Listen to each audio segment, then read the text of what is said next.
Сайн байцгаана уу? За, бодлын тэмдэглэл нэртэй Mind Notes podcast маань энэ удаагийн дугаар эхлэхэд бэлэн боллоо. За, сайн улаарай. За сайн уу. Хоёр болохоор өнөөдөр нэгэн тал одоо сүнсний сэрэлтийн тухай ярьж байгаа юм чинь те. Ер нь ямар хүмүүс одоо цаг үед одоо сэрээд байгаа юм бэ гэдэг талаар ярих гэж бодсон. Тэгээд яг энэ цэг дээр хүрэхэд бас энэ чинь ингээд нэг үе шат туулаад ингээд явж байгаа штэ тий. Миний болоор ингээд багаас л ингээд нэг алхмаар нэг шатаар ингээд багаар ингээд чиглүүлэг өгсөөр байгаа л одоо өнөөдөр ингээд сэрчгсэн байна гэж одоо ойлгоод байгаа. За тэгээд чамаас эхлэе. Тэгээд өнөөдөр ямар хүмүүс яг сэрээд байгаа юм бэ? Яах гэж сэрээд байгаа юм бэ гэдэг талаар энэс нэг хуваалцаач. За тийм миний ажигласан бас нөгөө би ойр нэг ном уншаад байгаа. Тэгээд тэр номноос ингэж ойлгосон зүйлээсээ ярихад бол яг л нөгөө сонгогдсон хүмүүс гэх юм уу? Тэгээд дээрэс нь миний ажигласан өнцгөр болохоор нэг юм нийтлэг шинж байх шиг байгаа тэр хүмүүст. Эхнийх нь болохоор нэг тийм одоо жоохон зүм мэдрэмж өндөртэй нэг тийм хүмүүс байх шиг байгаа. Энэ гэхдээ ерөөсөө яг миний ажигласан л өнцөг шүү тэр. Тэгээд хоёр дахь нь болохоор нэг юм ер нь нэг тийм өөрөөсөө байнга эрэлхийлдэг те юмэг эрэлхийлдэг байнга яагаад гэж асуудаг амьдралын утга учирыг хайдаг ч юм уу те ер нь нэг юм жоохон тотогшоогооч гэх юм уу тийм хүмүүс байна уу гэж ажиглаад байгаа.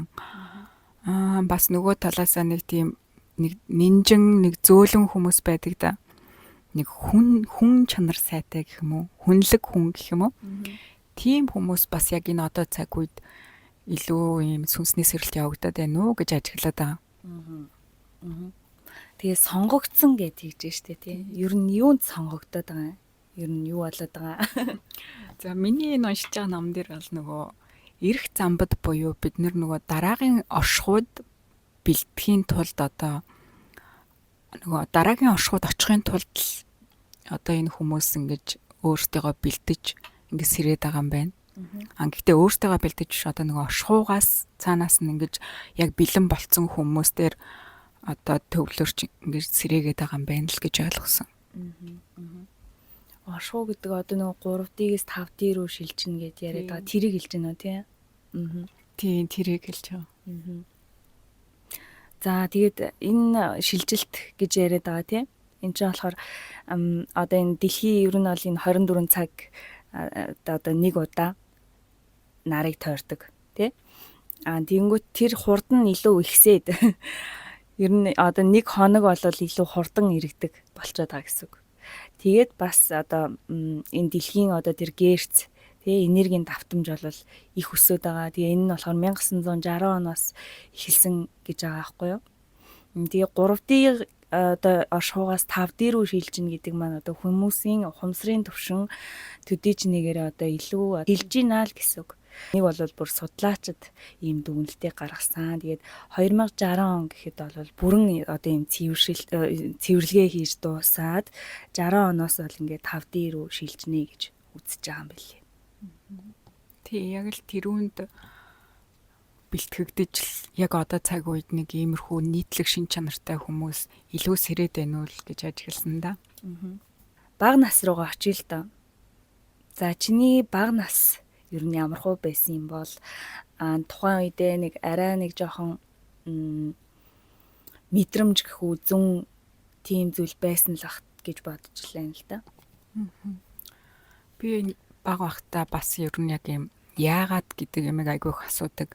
Энэ амьдралын утга учирыг айгүй хайдаг тийм ингээд одоо том хүмүүсийг хараад нэг тийм сонин ийм амархан юм ингээ шийдчих чадахгүй мадахгүй ч гэдэг юм уу тийм нэг юм сонин дотроо нэг өөртөөгөө ярьсан.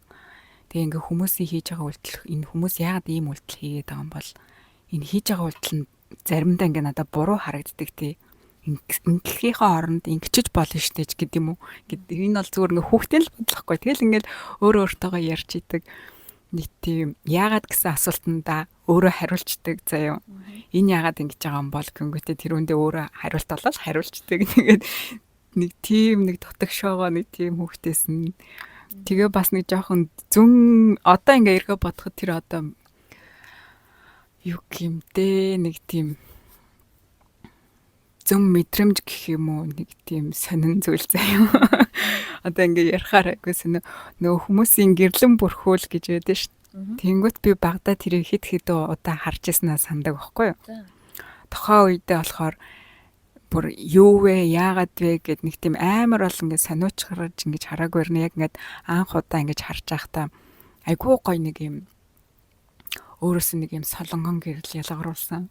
Тэр нь одоо өөрөөс нэг ингээд нэг юм 3-4 см хэртэй одоо өөрөх нь биенээс нь ингээд цацарж байгаа. Тэг тийм хүнийг харчаад энэ ямар гоё гэрэлтдэг хүн бэ? Бөөх ямар гоё яаж ингэж гэрэлт юм бол гэж ингэж бодож байсан заяа. Тэгэнгүүтээ дараа нь бас нэг удаа ингээд гудамжинд явж байхдаа бас нэг тийм ихчийг олж харж байхдаа ямар гоё гэрэлтийн дахиад нэг юм гэрэлтдэг хүн явж шít. Би яг энэ нэг чиг юм гэрэлтдэг болмоор байна. Нэг иймэрхүү тохиолдлууд байдаг байхгүй юу? Тэгээ тухайн үед бол яг яагаад ингэж хүмүүс гэрэлтэй байдгийг, зарим нь яагаад гэрэлгүй байдгийг гэдгийг ойлгохгүй шүү дээ. Угсаа энэ даалт зэн тухай юу ч мэдэхгүй. Тэгэл юм гэрэлтэй хүмүүс зүгээр гоё хүн, сайн хүн гэл ингэж бодчихдаг байсан.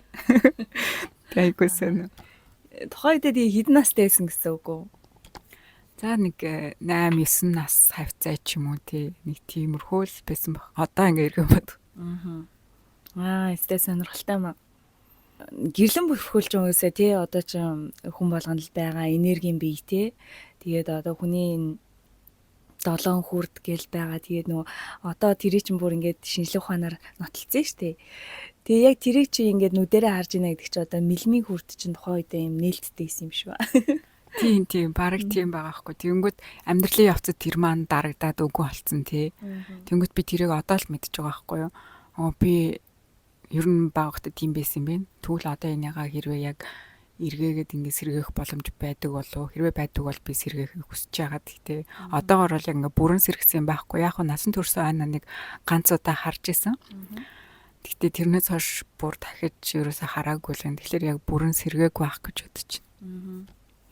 6 дахь мэдрэхүү тий өсвөл одоо хүн болгонд тэр 6 дахь мэдрэхүү гэж зүйл байгаа. Тэгээд энэ бидний тархинчин нөгөө борхцоо болчихрхаа гэд байдаг. Тэгээд тэрийг одоо нэлийн одоо дасгал хийгээд ч юм уу тий янз бүрийн аргаар ингэж тэр болчихрхаагаа идэвхжүүлснээр тэр 6 дахь мэдрэхүү маань ингэж нээгддгээ.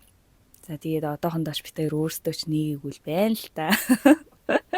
За миний хувьд болохоор одоо энэ даалт ертөнцийн тухай хамгийн анх 9-р ангита нууц гэд одоо хүн болгон уншсан бах тий киногийн ч гэсэн үзсэн л ах YouTube дээр нууц гэд монгол хэлээр кино байдаг. За энэ одоо номыг болохоор анх 9-р ангита уншаад тэгээд анхны тэр нэг мэдгэтгүүнийг авж ийсэн бүр тухайн үедээ бүх гэл бүр тарих ингээл амар бас гоё нээгдэж одоо юу гэдэг те өөрөө тухайн үедээ маш сонирхолч хүүхэд байсан учраас бүр маш сониучрахж тэрэнд бүр маш их итгэж тэгэл ерөөсөө энэ бодлын хүч хийж байд юм байна гэл одоо тэрүүгээрээ маш их зүйлийг ингээд манифест хийх гэж үздэг тийм л хүүхэд байсан. За тэгээ энэний дараагаар чинь одоо нөгөө бодлын хүчиндээ итгээд л явж байгаа шүү дээ тий.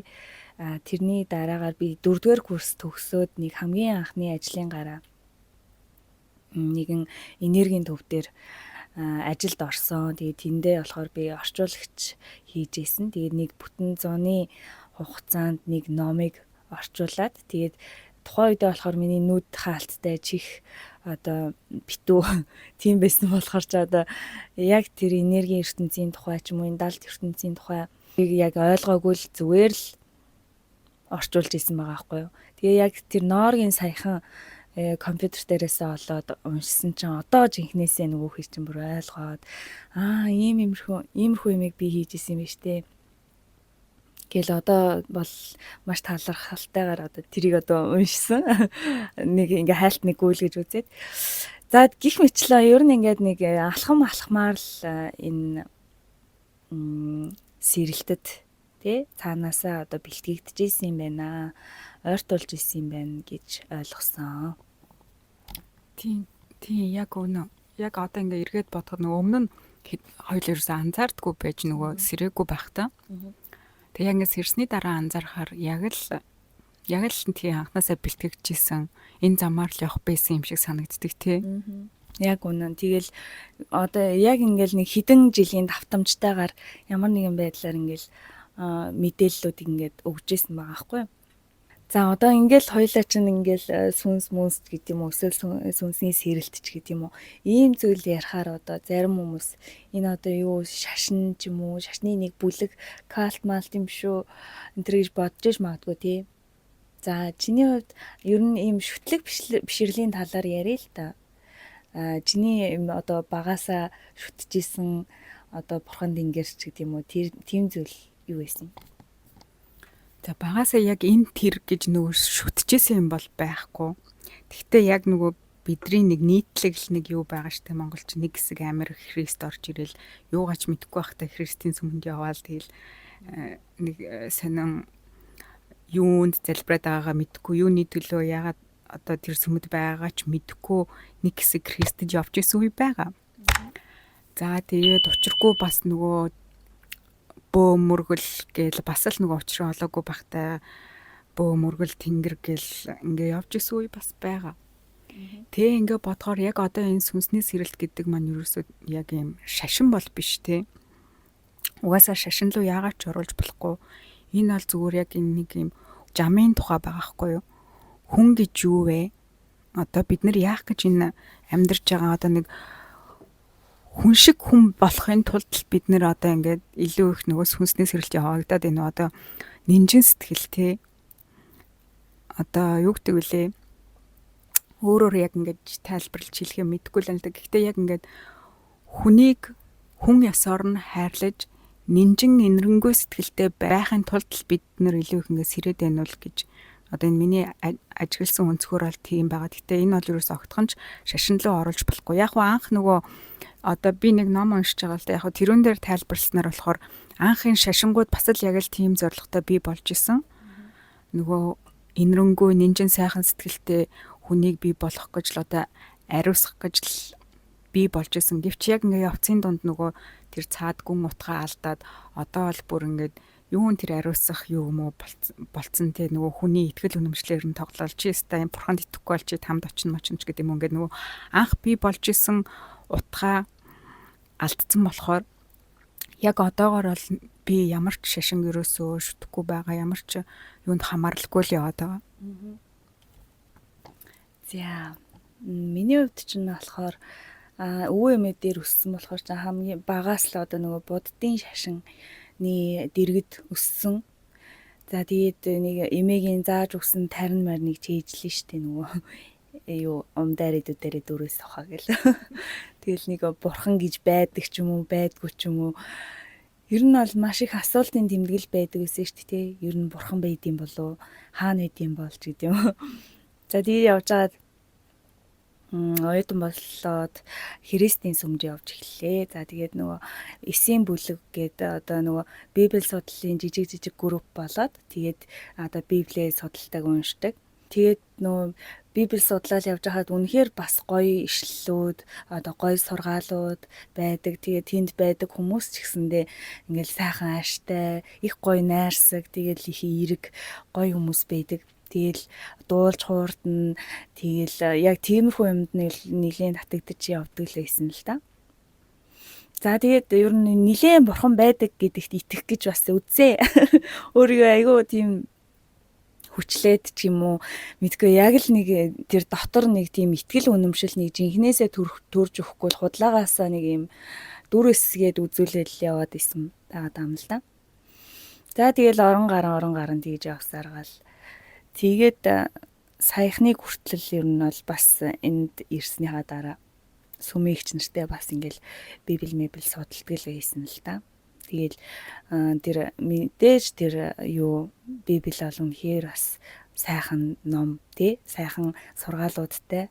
Тэгтэл яг жинхнээсээ одоо итгэл үнэмшил маань ингээд төрөхгүй л байгаад байсан ер нь бол яг нэг хүний айдас дээр дөрөөлөд одоо итгэжиж чи одоо Христэд итгэжиж чи аврагдана ч гэдэг юм уу нэг юм нэг барьцаалсан зүйл байгаад хахаар тэр нь амар сонин бас л яг миний юм биш байна л гэсэн мэдрэмж дотроос төрөөл яваад исэн. За тэгээд 21 онд ч нөгөө пандемикийн дараахан зөө тавуу гэдэг нэг подкаст гарч ирсэн. Тэгээд тэр нь болохоор ингээд бөөгийн онгодын яриа байсан. Тэгээд тэр онгодын яриа бол үнэхээр бас сонирхолтой. Тэгээд янз бүрийн сэдвэр л ярьдаг байсан. Тэгээд тэрийн сонсоол ерөнхийдөө нилээн тэр даалт ертөнцийн тухай тэр мэдлэгийг авч нилээн чиглүүлгийг авсан юм байна. Одоо бодоод тахад. Тэрийг баг нэрээ сонсоогүй юм гэж байхгүй те. Би бас яг тэр үеэр айгүйх яг нөгөө бөөмөрөл сонирхол бас айгүйх автсан. Яг энэ яг юу юм те, онгод гэж юу юм? Яагаад хүний бие дээр буудын ч гэдэг юм ингээд бас нэг хэсэг нэрээ яг тэрийг сонсож айгүйх автаж тэгээд айгүйх судалсан. Гэтэ бас л яг тэрнийхэн хүчинд яг өнөөдөр ойлаа ингээд сүнсний сэрэлт явагдсан аль нь зөв бэ, аль нь буруу бэ гэдгийг нөгөө өөрсдийнхөө юугаар ингээд шүүх чадвартай болсон тий. Ер нь бүхэл шашинд яг нэг нөгөө альва юмд шашинд ч ер нь альва юмд нөгөө сайн муу хоёр тал байдаг шүү дээ. Яг л тэрүүнтэй адилхан энэ босоод бүх шашинд яг сайн муу хоёр тал байгаад байгаа байхгүй юу? Тэгэхээр л ерөөсөө яг нэг юм юу ячаад байгаа. Итгэл үнэмшил төрүүлэхгүй байгаа юм тий. Ихэнх шашингууд дандаа нэг хүний айдас дээр дөрүүлж чи энэ сайн юмыг хүнд ингэж туслахгүй бол чи тамд очиж шүү. Үлийн үрчин нэмэгдэн шүү. Ч гэдэм юм уу. Ингээд нөгөө айдасаар нь дөрүүлж шашиндаа итгүүлэх хүнийг автуулах ийм юу яваад байгаа болохоор ерөөсөө яг за яг энэ миний шашин юм а гэд ингээ бариад авчих юм нь ерөөсөө байхгүй. Яг тийм болцсон. Тийм яг үнэ. Тэгээ хамгийн сүүлд ч нь болохоор одоо энэ бөөм үргэлжлэл одоо бидний амьдралын монголчуудын тэр амьдрал заншил, ёс заншил тэр зүйлд хамгийн ойрхон нь бөөм үргэл юм байна гэд ойлгосон. Тийм. Нөгөө бусад шашнуудыг бодвол нөгөө арай нөгөө түмэн дэлгэрэх буюу нөгөө ном судар болгож одоо нөгөө анханасаа нөгөө ном судар болж ингээд түмэн дэлгэрээгүй буюу анхны утгаа ерөөсөө алдаагүй байгаа гэсэн үг байхгүй юу? Бусад шашнууд болохоор ингээд бүгд ном судартай байдагтэй номноос уншдаг. Тэгээд бүгд нэг юм ишлэлтэй байдаг. Тэнгүүт бөөгийн шашин болохоор нөгөө тийм байхгүй. Яг анх суур нь ямар байсан яг тэрүүнгээрээ одоо хүртэл ингэж явж байгаа. За яг уу зарим нэг нөгөө муу талын ч гэдэг нэг юм сонсон юу байдаг л та нөгөө альва амьд хар цагаан гэдэг шиг тиймэрхүү бөөнөр байдаг л та. Гэхдээ яг нөгөө анхны суур утгаа алдаагүй болохоор ер нь яг одоогийн нөхцөлд хамгийн ойрн буюу хамгийн нөгөө цэвэрхнээрээ байгаа шашнуудтай харьцуулахад. Тийм. Тэгээ яг нөгөө би хуучин ингээл боддог байсан нөгөө монголчуудын одоо ингээл нэг цайны дээж өргөх тэгээл одоо гол усанд нөгөө сүү цагаан эдээ оруулдаггүй өөрчилээ нөгөө дандаа нөгөө мухар сүсгүүд эдэн шүү дээ учрыг нь ойлгодоггүй. Тэгээд яагаад ингэдэм бол шаал хэрэггүй мухар сүсэгт автчих яах юм тэргээл ер нь жоохон шүүмжлэлтэй байдаг байсан. Тэгээд тэр болгоныхоо хариуг ер нь бол энэ бөөм өргөлөөс авсан л та. Тэгээд яг нөгөө монголчуудын тэр мөрдөж ирж исэн тэр нөгөө яс заншил бол үнэхээр бас утга учиртай байсан юм байна энэ гэдгийг ер нь ойлгоод тэгээд нэг хэсэг одоо өстой чухам бөөм өргөлийг одоо шүтдэг одоо баатар болол явлаа. Тэгээд бас л нэг юмд бас хитрхи тэгэж туушиж болохгүй гэдгийн дараа нь бас ойлгож л байгаа юм. Тэгээд одоо хүн болгон тий өөрсдөө харсан даасан тэнгэртэй тэгээд одоо өвгдөө эзэстэй юм байна гэдгийг бас тэндээс ойлгож байгаа штэ тий. Тэрний үндсэн дээр л одоо яг энэ нөгөө сүнслэг замнал руу орсон юм аа. Тэгээд одоо энэ сүнслэг замнал гэдэг чинь одоо ерөөсөө хүн өөрийнхөө дотоодтай их ажилдаг. Тэгээд өөрийгөө л одоо бүх хүч одоо миний дотор байгаа гэж үздэг тий. Тэгээд тэр өөрийнхөө дотоодыг сэрэх тэр л үйл явц гэж ойлгоод байгаа. Тэнгүүт одоо нөгөө хоёлаа болохоор нөгөө ингэж бясалгал хийж сурж одоо ингээд сүнсний сэрэлт маань явагдсны үндсэн дээр яг тэгж ойлгосон тий. Ерөөсөө бидний дотор бүх хүч байгаа юм байна. Бид нар ерөөсөө хин нэгнээс хамааралгүй юм байна. Бид нар дотроо төвлөрч чадаад өөрийнхөө дотоод хүчийг гаргаж чадах юм бол бид нар баг энэ оршихуй юм байна гэдгийг ойлгож авсан тий. Тийм. Тэгээд нөгөө Христийн шашинд одоо нөгөө заадаг хайр гэдэг юм чинь одоо бас сурах гал өөрөөсөө одоо гэрэлтүүлэл өөрөө эхлээд өөрийгөө хайрлж ээж тэр хайраа одоо бусдад одоо гэрэл болох юм байна гэдгийг ер нь ойлгоод явж ин да. Тийм нөгөө бусдаас хайрыг биш өөрөөсөө хайдаг болсон. Ер нь бүхий л юмнууд ингээд гадагшаага төвлөрсөн байгаад байгаа шүү дээ. Дандаа л бусдаас авахыг хүсдэг. Бусдаас дандаа ямар нэг юм нэгдэг. Тэнгүүтийн шашин дээр хүртэл бусдыг шүтдэг те. Чи энэ шашинг шүт, чи энэ хүнийг шүт, чи миний өвөг дээцийг шүт гэдэг юм уу. Ингээ гадагшаа чиглэсэн байгаад идэг. Гэтэл яг яасан юм дээрээ бид нэр дотгошоогоо бидний дотор оршихуйлуугаа ингэж чиглээд дотгошоогоо өөртөө өндөх юм бол бид нэр өөрсдөө энэ амьдралын бүх хүч нөхгүй юу. Тий. Бид нэр бүгдийг баг ганцаараа байхдаа бүгдийг хийж чадна. Тэ ерөөс ингэж сүүлийн үед би бол ерөөс яг ингэ сэрэлт явагдсанаас хойш ерөөс ингэж ганцаараа байхдаа ерөөсөө санаа зовхой болцсон. Ганцаараа байхдаа ерөөсөө айхаа болцсон тий. Ганцаараа байх чинь өөрөө надад айгүй их ад жаргал, би айгүй их зүйлийг тэр дотроос өөрөөсөө мэдэрч авч байгаа. Гэх мэтчлэн ингээд ерөөсөө энийг ерөөсөө юутай ямар нэгэн шашинтай холбож ерөөсөө тайлбарлаж болохгүй. Яг уу яг энэ сүнсний сэрэлт явагдахад тодорхой хэмжээгээр нөлөөлсөн юм бол мэдээж байгаа. Гэхдээ яг эцсийн бүлэгтээ бид нэр өөрөө энэ ертөнцийн төв өөрсдөө энэ ертөнцийн оршихуй юм байна гэдгийг л айгуусан ойлгочод л явж байна. За тэгээд яг нөгөө энэ сүнслэг амьдрал гэдэг нь болохоор энэ жамыг ойлгоод жамын тухай илүү одоо судалдаг гэж болно. Тэгээд хүн болгон бид нар бүгдээрээ одоо ингээд сүнсэн биенүүд бид нар бүгдээрээ энэ дэлхий дээр ингээд суралцах гад ирсэн байж байгаа сүнсэн биенүүд юм аа. Тэгээд одоо бидний амьдрал тохиолдож байгаа бүхий л одоо зовлон бэрхшээл, жаргалтай үеуд тийм ээ. Энэ болгон ч нь болохоор бидрийг сургахын тулд болж идэг. Юм болгон учиртай, юм бүхэн учиртай. Өнөөдөр Викторийн энэ яриаг сонсож байгаа энэ зүйл ч гэсэндээ танд утга учиртай зүйл шүү. Тэгээд амьдралдаа тохиолдож байгаа бүх одоо жаргал, зовлон, бэрхшээл бүх зүйлийг л одоо талархалтайгаар хүлээж аваад тэгээд өсөж дэвшихийг хүсэж байна. Тэгээд одоо энэ удаагийн дугаараа бид хоёр ингээд дуусгая. Дуусгах уу? За тэгээд дуусгая. Тэгээд дараагийн дугаар хүртэл төр баяртай.